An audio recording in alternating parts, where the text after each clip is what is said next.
रणरागिणी न्यूजमध्ये आपल्या सर्वांचे हार्दिक स्वागत। महाराष्ट्रातील हनी ट्रॅप प्रकरण धक्कादायक खुलासे।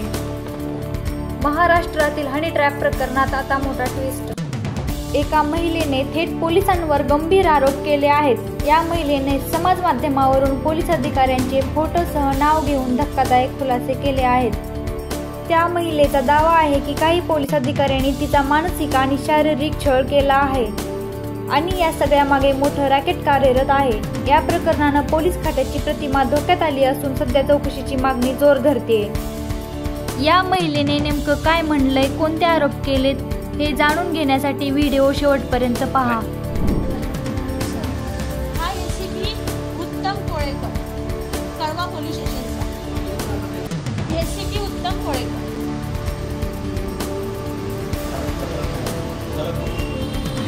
हा माझ्यासोबत माझ्या जिम मी भाजी घेत असताना जिमच्या खाली आला। हा युनिफॉर्मवर होता। यांनी माझ्याशी ओळख काढली की तुम्ही कसे आहात, काय नाही, मी तुम्हाला ओळखतो। तर मी यांना बोलली मी तुम्हाला ओळखत नाही सर, बरोबर, मी तुम्हाला ओळखत नाही। तर ते बोलले नाही मी तुला ओळखतो। मग यांनी यांचा मोबाईल नंबर दिला आणि माझा मोबाईल नंबर घेतला। मला रोजपासून गुड मॉर्निंग चांगले मेसेज पाठवायला लागला।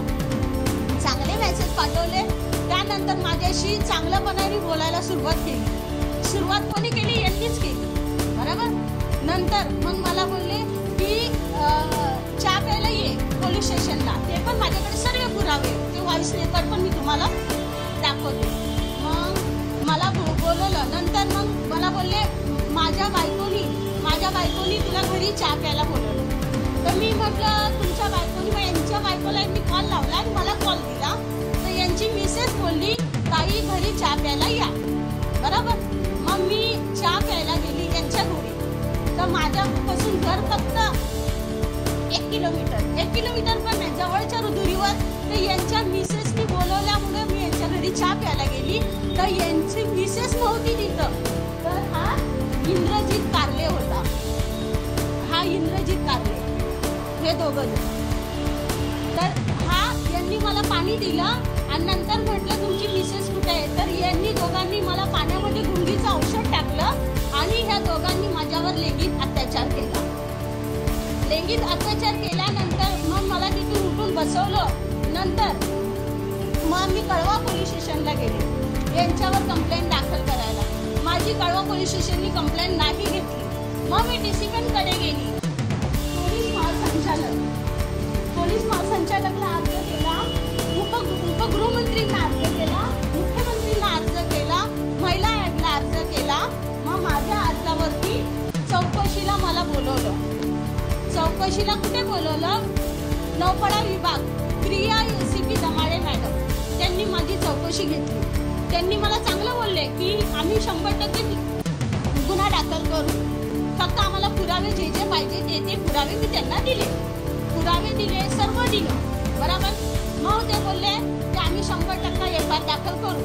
हां, तर बोलल्या। मग मी म्हटलं चालेल। मला एक विश्वास वाटले, एक स्त्री मला न्याय देते, असं म्हटलं नाही की मला त्यांनी न्याय नाही, मला बोलले पहिला न्याय देते। नंतर माझा जबाब घेतल्यानंतर मला बोलले 8 दिवसांनी ये पुरावे घेऊन।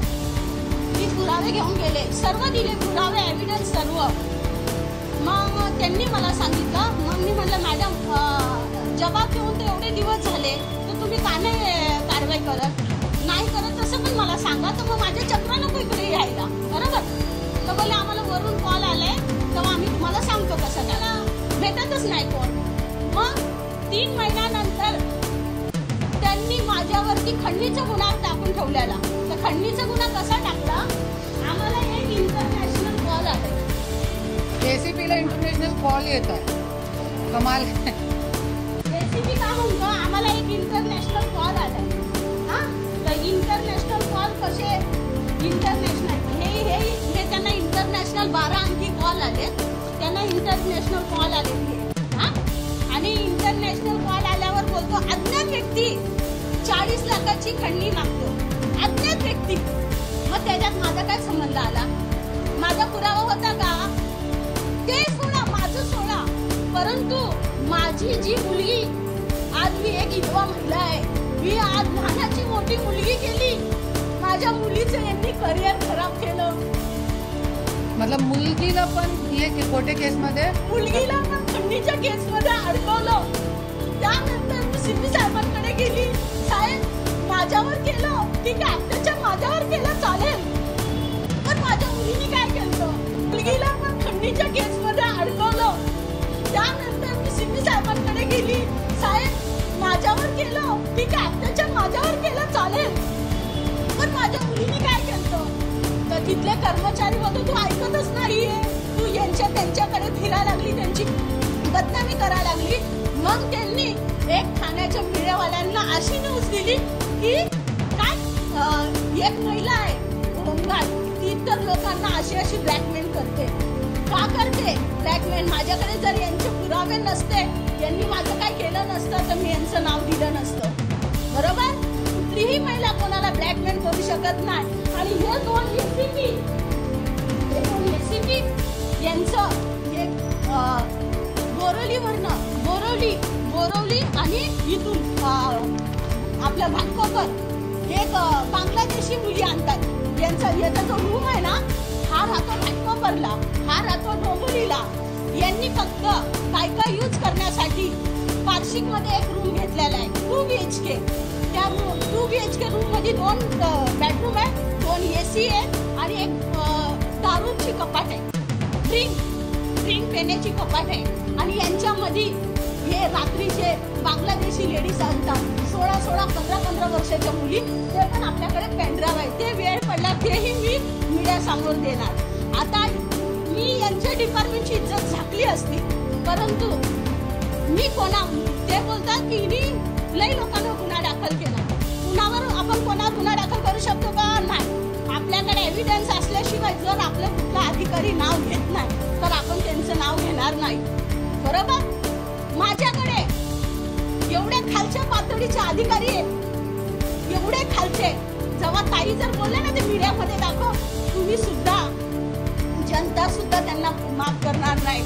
हे जर दाखवते ना एक महिला होमगार्ड ब्लॅकमेल करते एवढ्या अधिकारावर, नाही, फक्त ह्या दोघांना वाचवण्यासाठी ती न्यूज चालू आहे. त्या दोघांना वाचवण्यासाठी ती न्यूज चालू आहे. त्या न्यूजवाल्याला यांनी 3 लाख रुपये दिले की अशी न्यूज जनतेसमोर दाखवा. आणि जर 70 का 71 अधिकारींना हे फसवलंय तर त्या अधिकारींचे नाव कोण देणार?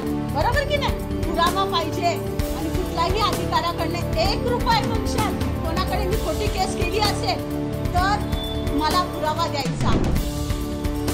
तर करुणा मुंडे या महिलेला घेऊन आल्या. पत्रकार परिषदेत या महिलेने 2 पोलीस अधिकाऱ्यांची नावे घेत गंभीर आरोपही केलेत. आता प्रश्न एकच, या प्रकरणात सत्य काय? हे प्रकरण हनी ट्रॅप आहे की पॉवर ट्रॅप? या प्रकरणाची सखोल चौकशी होईल का? दोषींवर कारवाई होईल का? हे पाहणं महत्त्वाचं ठरणार आहे.